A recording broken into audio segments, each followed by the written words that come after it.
आज जैसे कि आप सब लोगों को पता है कि आज जन्मदिन है शहीद रानी मोहतरमा बेनज़ीर भुट्टो साहिबा का। और पाकिस्तान पीपल्स पार्टी मुहर्रम अल हराम की वजह से उसको नहायत ही अकीदत व एहतराम के साथ मुहर्रम का एहतराम करते हुए बहुत बड़ी सेलिब्रेशन नहीं कर रही है, लेकिन शहीद मोहतरमा बेनज़ीर भुट्टो साहिबा जो कि इस मुस्लिम दुनिया की पहली खातून वजीर आजम थी और उनको दुख्तर मशरिक का लक़ब भी दिया गया, डॉटर ऑफ द ईस्ट उनको मोहतरमा को कहा जाता था।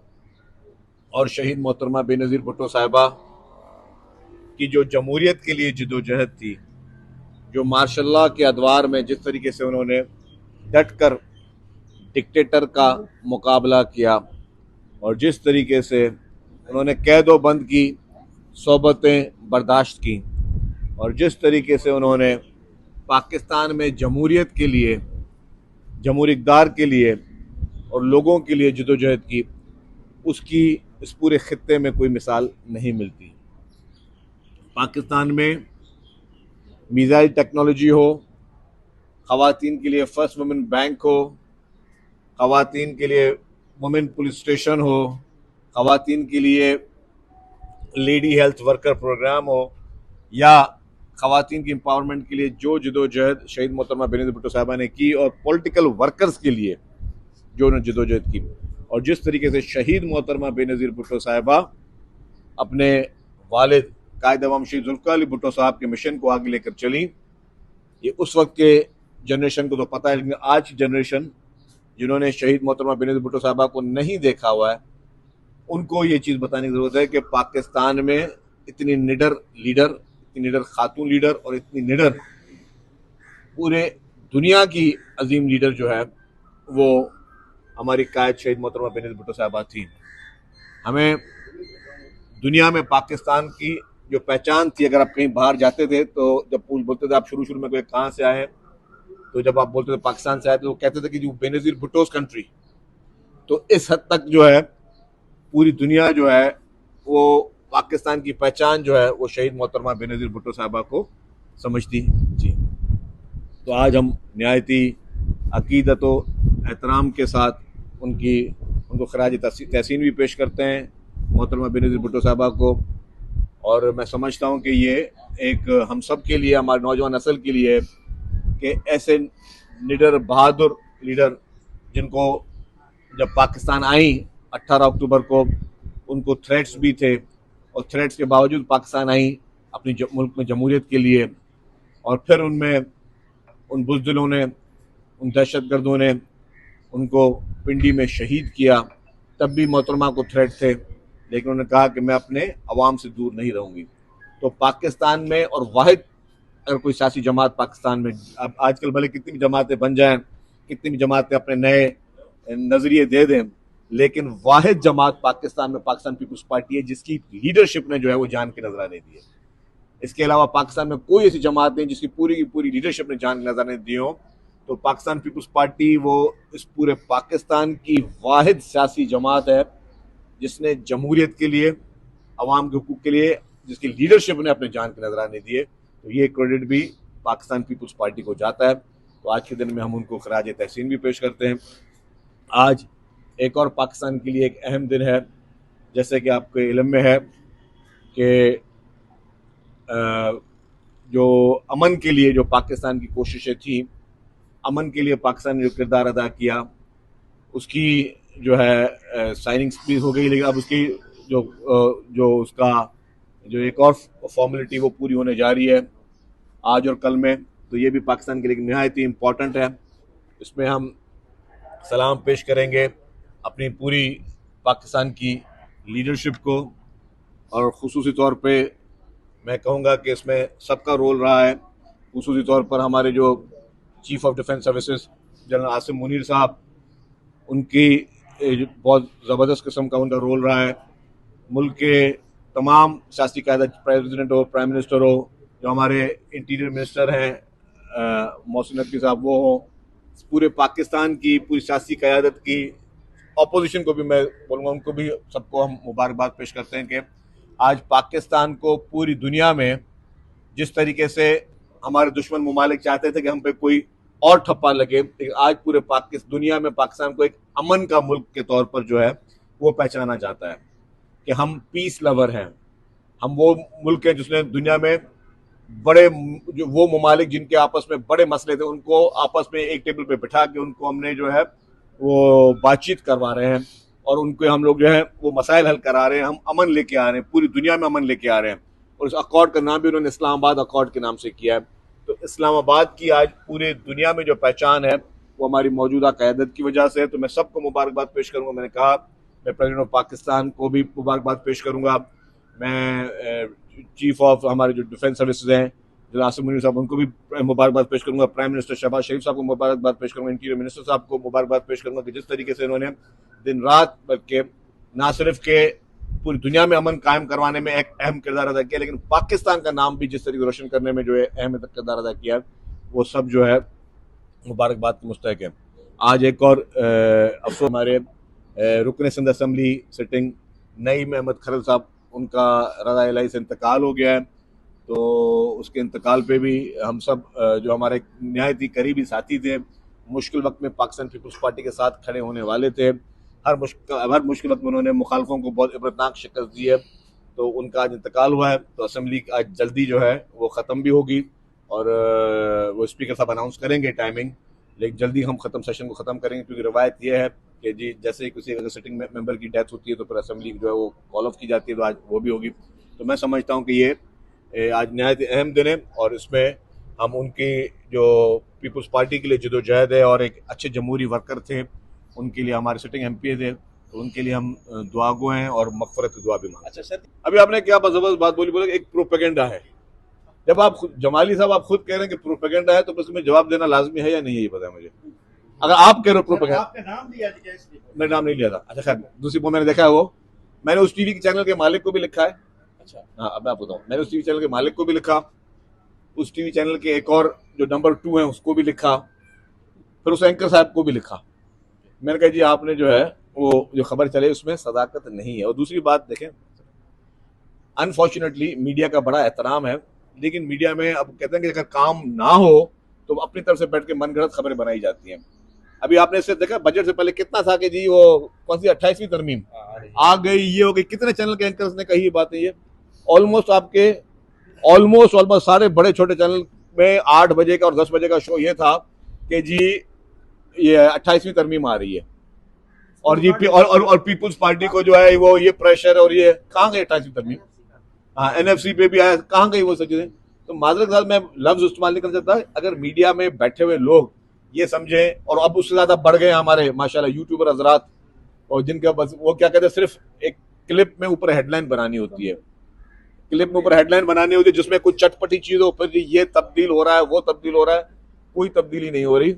ये सिर्फ और सिर्फ मैं समझता हूँ अगर बैठ के घर बैठा हर चीज का रोजाना जवाब देने का टाइम हमारे पास भी नहीं है कि आप रोजाना घर बैठे मन घड़त किस्म की या अपनी ख्वाहिशों पे कोई जो है चीजें बनाते रहे और हम बैठ कर रोजाना तरदीदें करते रहे, स्टेटमेंट निकालते रहे। आपका अगर वो क्लिप किसी ने नहीं देखा तो हम हमारा क्लिप रोज पूरी दुनिया देखे। तो इसका मकसद ये मेरे भाई कि हमारे कुछ जो है वो एंकर हजरात साहिबान जो हैं वो उनकी आदत है, मैं उनकी बड़े एहतराम से, आपको पता है कि हमने पीपल्स पार्टी ने बद से बदतरीन भी मीडिया ट्रायल को बड़े एहतराम और इज्जत के साथ जो है वो किया है। अब इसमें दूसरी एक चीज़ है, वो पीका लगता है, लेकिन मैं पीका वाली बात अभी नहीं करूंगा क्योंकि हम पीपल्स पार्टी पर्सनली हम पीका पे यकीन नहीं रखते कि नहीं। हमीद साहब अपोजिशन जो है, एक मैं अपोजिशन मानता नहीं हूँ, और दूसरा इस अपोजिशन का जो इस वक्त हाल है वो आप भी देख रहे हैं, वो आपस में ही जो है गुत्थम गुत्था है, आपस में ही वो है। हम उनके लिए दुआ गो है। हम चाहते हैं पॉलिटिकल प्रोसेस चले। मैं ज़ाती तौर पर कहता हूँ, मैं कहता हूँ हेल्दी ऑपोजिशन होनी चाहिए, आप पे तनकीद करने वाले होने चाहिए। हम डिक्टेटर नहीं है, हमारा वो माइंड सेट नहीं कि हम पे कोई तनकीद ना करे। ठीक है, अगर अपोजिशन तनकीद करती है अच्छी बात है, अगर हमारी कोई तो हमें हमारी गलतियां भी कोताहियां भी हमें पता है तो अपोजिशन ने तनकीद की है, अच्छी बात है, ऑप्शन करती रहे। लेकिन जो उनकी वो बात है वो गलत है। वो बजट स्पीच में आप सुनेंगे कि हम बताएंगे कि हमने हर इलाके की सिंध के लिए क्या किया है, और अगर सिंध में सबसे ज़्यादा अगर कहीं खर्चा हो रहा है और सबसे ज़्यादा अगर किसी चीज़ का ख्याल किया जा रहा है तो वो शहर कराची है। शहर कराची में जितना जो है शहर कराची के लिए हम काम कर रहे हैं, उतना जो है मैं समझता हूँ कि हमने बाकी इलाकों के लिए शायद अभी उतना ना किया हो, लेकिन हमें सिंध का एक एक इंच जो है हमारे ऊपर हमारा फर्ज है और हम उसको करते रहेंगे। अच्छा खैर मैं आपको बताऊं, ऐसा कतई नहीं है। जहां तक आपने येलो लाइन की बात की, आपको मैं इल्म में दे दूं कि जो ऑफिसर था उसने एडवांस पेमेंट्स की थी। ठीक है, एडवांस पेमेंट का केस है ये कि उन्होंने कॉन्ट्रैक्टर्स को एडवांस पेमेंटें की जो कि उन्होंने नहीं करनी चाहिए थी। हमारा एक एग्रीमेंट साइन होता है जब भी कोई कॉन्ट्रैक्ट अवार्ड होता है, खासतौर पे इंटरनेशनल फंडिंग का है, तो हमारा एक एग्रीमेंट साइन होता है। उसमें उनको बिल्कुल कतई तौर पे एक लिखा होता है कि आपने किस कंडीशन में पेमेंट करनी, वो भी एडवांस पेमेंट आप नहीं कर सकते। पेमेंट के लिए आईपीसी होती है, जब आप काम करता है कॉन्ट्रैक्टर उसने आईपीसी देनी है, फिर उसके बाद उस आईपीसी के बाद आपके कंसल्टेंट ने वो वेरीफाई करनी है, वेरिफिकेशन के बाद आप पेमेंट कर सकते हैं। इन्होंने एडवांस पेमेंट की और उन्होंने किसी अपने और अथॉरिटी में उनकी थी, लेकिन वो मैं समझ ये मिस यूज ऑफ अथॉरिटी का केस है, ये जो है ये मिस अप्रोप्रिएशन का केस है। तो जब हमें पता चला तो सबसे पहले चीफ मिनिस्टर को, चीफ सेक्रेटरी को मैंने बजाते खुद बताया मीटिंग में कि जी ये एक है हमारे ऑफिसर जो कभी नहीं है। उनके जाने के बाद हमें पता चला कि उन्होंने एडवांस पेमेंट्स किए। फिर हमने हमारे महकमे के हमने सेक्रेटरी को बोला, असद जामिन साहब को, कि आप राइटिंग में लेटर लिखें चीफ सेक्रेटरी को।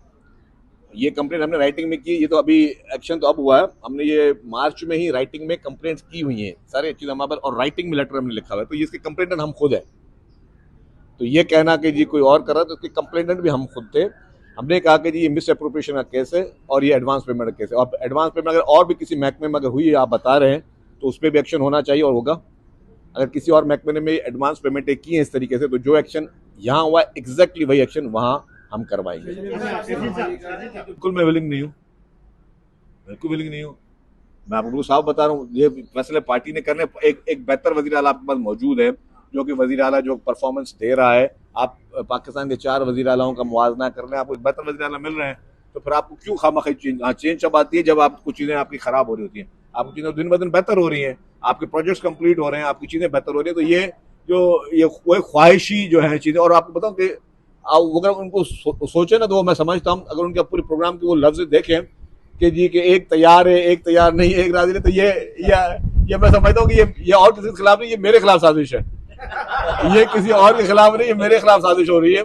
जब भी इस तरह की बातें की जाती है, हम समझते हैं ये हमारे खिलाफ साजिश हो रही है कि जी आप कहते हैं कि 2 लीडर हैं, एक लीडर को पसंद है, एक लीडर को पसंद नहीं। तो ये कोई जो फरमाइशी प्रोग्राम नहीं होता, ये फिर दूसरे तरीके से फरमाइशी प्रोग्राम होता है कि जी अगर आपको किसी के खिलाफ साजिश करनी है, तो आप बोले जी आपसे एक लीडर राजी, एक लीडर राजी नहीं है। तो ये इस तरह की जो है वो साजिश की जाती है, पर इसका हकीकत से किसी किस्म का कोई ताल्लुक नहीं है। देखिए जी, हम खत लिखे हैं, चीफ मिनिस्टर साहब ने खत पे लिखे, हमने पानी पे भी, आपने पानी को भूल गए। सिंध में जो है बिजली की लोड शेडिंग बहुत ज्यादा है, गैस की लोड शेडिंग ज्यादा है, पानी का हिस्सा जो है 20-25% जो हमें कम मिल रहा है, उस पर को खत भी लिखा वजीर आला साहब ने। तो ये सारी चीजें जो है वो हो रही हैं जातियां, इस पर हम लोग जो है अपना मसला रेज भी कर रहे हैं, और हम सबको बता भी रहे हैं कि जी ये जातियां ना होती रहें और सिंध को उसके जो उसका जायज हकूक है उसको मिलते रहे। 4 बेटे हैं, ये समझ बात हो रही है, तो क्या बोलना है? समझ गया आप किसी बात करें, बोल रहे हैं ना, आप बोल रहे हैं। बोलने तो क्या करेंगे, बोलने तो मैं कहता हूँ कि जी फलाना जगह के 50 यूनिट बन जाए तो नहीं बनते ना। और हर चीज का एक आइन में एक तरीकाकार लिखा है। पहले आप ऊपर से, पहले सिंध असेंबली ने इसको पास करना है 2/3 मेजोरिटी से, फिर आपके पास नेशनल असेंबली सेनेट में 2/3 मेजोरिटी हो। जिसको शौक है वो करारदाद ले आए, उसका जवाब और अशर अपना खुद देख ले। गिलगित बल्तिस्तान का बताएं आप लोग हैं। हाँ जी, ये सबसे कश्मीर का मामला भी पड़ा। जी देखिए जी, ये गिलगित बल्तिस्तान इंशाल्लाह ताला पीपुल्स पार्टी हुकूमत बना रही है, और PMLN जो है वो उसने अनकंडीशनल सपोर्ट की है पीपुल्स पार्टी की हुकूमत बनाने के लिए। और आप देखें, मैं आपको एक बात बताऊं, पूरे पाकिस्तान में सबसे ज्यादा अगर लिटरेसी रेट है वो कहाँ है, ये सारे आप साफ ही बैठे पूछ रहा हूँ, वो गिलगित बल्तिस्तान में। पूरे पाकिस्तान में सबसे ज्यादा लिटरेसी रेट गिलगित बल्तिस्तान में है, क्राइम कम से कम है। तो मैं समझता हूँ सब लोग, हमारे पूरे पाकिस्तान में हर आदमी हमारा मौजूद है, लेकिन गिलगित बल्तिस्तान की आवाम ज्यादा शऊर रखने वाली है। और उसने इन हालात में, जब फेडरल गवर्नमेंट किसी और की थी, फिर भी उन्होंने पीपुल्स पार्टी को बहुत बड़ी तादाद में जितवाया। गिलगित बल्तिस्तान में आप देखें कि चेयरमैन पाकिस्तान पीपुल्स पार्टी बिलावल भुट्टो ज़रदारी साहब और मोहतरमा आसफा भुट्टो ज़रदारी साहबा के जो कैंपेन चली, लोगों ने बहुत तारीफ की। लोग जो है पीपुल्स पार्टी को प्यार करते हैं, लोग शहीद मोहतरमा बेनज़ीर भुट्टो साहबा को प्यार करते हैं, लोग शहीद जुल्फ़िकार अली भुट्टो साहब के बहुत बड़े अकीदतमंद हैं। तो उस अवाम ने जो फैसला दिया वो पीपुल्स पार्टी के हक में दिया। तो तभी तो हम कहते थे कि चारों सूबों की जंजीर बेनजीर बेनजीर। तो यही वजह है कि आप पीपल्स पार्टी को ये देख रहे हैं कि पीपल्स पार्टी ने वहाँ पे बहुत बड़ी मेजोरिटी के साथ जो है वो वहाँ पे सीट जीती और इंशाल्लाह पीपल्स पार्टी वहाँ पे हुकूमत बनाएगी। कश्मीर का जी मसला चल रहा है और कश्मीर पे जो है वो मुशावरत भी चल रही है और सब चाहते हैं कि ये हालात बेहतर हों और बेहतर हालात के साथ आगे बढ़ा जाए। जी आपको बहुत बहुत मुबारक हो कैमरामैन एसोसिएशन को कि आप मुंतखब हुए हैं और अल्लाह आपको जो है वो खुश रखे और जो इन्फॉर्मेशन डिपार्टमेंट के जरिए जो भी चीजें होंगी आपकी इंशाल्लाह ताला इन्फॉर्मेशन डिपार्टमेंट मैं बता दूँ। देखिए जी अच्छा देखिए दो चीजें थी ना जी जी हमारे दो कंपोनेंट थे, एक लॉट 1 एक लॉट 2। लॉट 1 जो था जहाँ पे अभी प्रॉब्लम हुआ है और इसको जो मिक्स ट्रैफिक लाइन है वो खोली जा रही है। जो हमारा दूसरा लॉट था उसमें जो आपका जिना एवेन्यू है कम्प्लीटली रेडी है, तैयार है, कोई प्रॉब्लम नहीं है। जहाँ पे बस चलनी है वो भी तैयार है। जो बाकी नुमाइश तक जो है सॉरी ये जो ब्रिज आपकी नीपा तक जो है वो भी आपका हम अगस्त तक वो भी रेडी करवा देंगे। कुछ कंपोनेंट जो दूसरे कॉन्ट्रैक्टर जिसका हमने टर्मिनेट किया है उसके 2-3 कंपोनेंट रहते हैं, उसको टेंडर के लिए हमने एशियन डेवलपमेंट बैंक को भेज दिया है कि जी हमें उसको दोबारा करने के लिए रीटेंडर के लिए। बाकी जो मिक्स ट्रैफिक है उसको हमने एक्सक्लूड करके G2G कर दिया एशियन डेवलपमेंट बैंक से परमिशन लेके FW को। वो अल्हम्दुलिल्लाह बहुत अच्छा काम हो रहा है, बहुत स्पीड में काम हो रहा है। तो जो लोगों की परेशानी का काम है वो दूर है। इसमें देखें रेड लाइन में सिर्फ ये इशूज नहीं थे, रेड लाइन में बहुत सारे इशूज थे। रेड लाइन में हमें NOCs के इशूज थे, हमारे जो यूटिलिटी थी उसके जो रीलोकेशन उसके इशूज थे, हमें के इलेक्ट्रिक से प्रॉब्लम हुआ, हमें सुई गैस से आज तक प्रॉब्लम हो रहा है, हमें जो है वहाँ पे सिविल एविएशन ने हमें जो NOCs रोकी हुई थी काफी अर्से तक। तो बहुत सारे कंपोनेंट थे। मैं वही कहता हूँ कि किसी भी रिमोट एरिया में काम करना आसान होता है, बीच शहर में थिकली पॉपुलेटेड एरिया में काम करना बहुत मुश्किल काम होता है। मतलब लोग तकरीर करने के लिए तनकीद करने के लिए ठीक है, लेकिन मैं ये बात बता दूं कि इसके ऊपर मुकम्मल इसका ऑडिट हो, हर आदमी का ऑडिट करे, लोगों का भी ऑडिट हो कि किसने क्या रोल प्ले किया इस BRT को कंटिन्यू करने में या कंप्लीट करने में। हर आदमी का ऑडिट होगा, हर आदमी का क्या क्या रोल रहा है, तो सारी बात सामने हो जाएगी कि कहाँ पे कोताही थी, किस किस इदारे की कोताही थी, कौन से फेडरल गवर्नमेंट के इदारे की कोताही थी, कौन से सूबाई इदारे की कोताही थी। और मैं कहता हूँ कि कोई बड़ा कमीशन बना ले, बहुत बड़ा इंडिपेंडेंट कमीशन बना दे और पूरे कमीशन को सारी चीजें बिल्कुल एक फ्री एंड फेयर करे और फिर बताए, रिपोर्ट दे। कमीशन बिल्कुल इंडिपेंडेंट है, उसका गवर्नमेंट का कोई आदमी शामिल ना हो, भले जर्नलिस्ट भी आ जाए, कोई भी आ जाए, और फिर वो आपकी रिपोर्ट दे दे कि जी कहाँ पे क्या किसी कोताही थी। बाकी जहाँ पे नेक नीति से जितना उसको स्पीड कर सकते थे हमने किया। हमने कहा 9 महीने जो केयर टेकर की तो उसमें एक ईंट नहीं रखी, तब सब खामोश थे, किसी ने नहीं देखा। रोड खुदा होता 9 महीने तो कोई एक्टिविटी नहीं हुई, ना अपोजिशन बोल रही थी ना कोई और बोल रहा था। तो इस तरह के इशूज हैं, लेकिन अल्हम्दुलिल्लाह नेक नीति और अभी प्रोजेक्ट इंशाल्लाह ताला ये कौन सी नई बात है भाई। ये हमें ये रहा है कि आप देखें कि जो मोटरवेज पे हमें होती है कि सूबाई रोड हमारे बहुत अच्छे बने हुए, फेडरल जो रोड है हमारे वो अच्छे नहीं बने हुए। जो फेडरल रोड हमारे अच्छे नहीं बने हुए, जो कि फेडरल गवर्नमेंट के हमारे सूबे में रोड है, तो वो सारा किसने बनाने हैं, वो आपने बनाने आपकी फेडरल गवर्नमेंट ने। फेडरल गवर्नमेंट ने हमेशा जो है सूबा सिंध को जो है वो इग्नोर किया, इसमें कोई छुपी हुई बात नहीं है। आपके अगर पंजाब के एक एक शहर से 3 मोटरवेज जा रहे हैं तो सिंध के जो मेन और ये रोड ये मोटरवे में हमको क्या क्या था कि ये सिर्फ ये सिंध की मोटरवे नहीं, पाकिस्तान की मोटरवे है। आप M9 से शुरू करें सखर तक, ये पूरे पाकिस्तान की मोटरवे, पूरे पाकिस्तान का गेटवे कि पूरे जगह बना लो जहाँ पे बॉटल लेके उसको आप छोड़ दो। तो ये फेडरल गवर्नमेंट की नाअहली कोताही और मैं कह सकता हूँ कभी कभी की बदनीयती भी रही है हमेशा। लेकिन इंशाल्लाह ताला इस पे अभी हमें अश्योरेंस मिली है कि इस बार पैसे रखे जा रहे हैं, तो इंशाल्लाह ताला वी आर होपफुल कि कोई बेहतर रिजल्ट आएगी। देखिए जी मैं समझता हूँ कि जहाँ पे जायज चीज होती है हम कहते हैं जायज, जो नाजायज होती है नाजायज है। किसी को भी मतलब आप एतराज किस चीज पे कर रहे हो, आप इतराज इस चीज पे नहीं करो कि मैं एक लॉ अबाइडिंग सिटीजन हूँ, मैं शराफत से अपनी गाड़ी चलाऊंगा, मैं कोई वायलेशन नहीं करूँ। आप कह रहे हो कि यार अगर मुझे जो है वो वायलेशन करनी है, मुझे कानून तोड़ना है, मुझे कानून की परवाह नहीं है और आपने जुर्माने पड़े कि वो जुर्माने कम करो, तो इसकी कोई लॉजिक नहीं बनती। मैं हमेशा बड़े मौजूद ट्रांसपोर्टर हजरात उनको मैंने 10 दफा कहा, मैंने कहा जी आपकी डिमांड गलत है। डिमांड आपकी इसलिए गलत है कि आप वायलेशन करो ही नहीं तो आपको 1 रुपया भी चालान ना हो। हम तो कहते हैं जी हमने बड़े हैवी चालान किए, ठीक है हम मानते हैं हमने हैवी चालान किए, और हम कहते हैं कि जी अल्लाह करे 1 रुपया भी उस पर जमा ना हो महीने में पूरे में। अगर आप वायलेशन नहीं करोगे नहीं आपको भरना पड़ेगा, लेकिन आप कहते हैं मैंने वायलेशन भी करनी है और फिर मुझे पैसे भी भरना है, तो वो बात मुनासिब नहीं है। अच्छा सर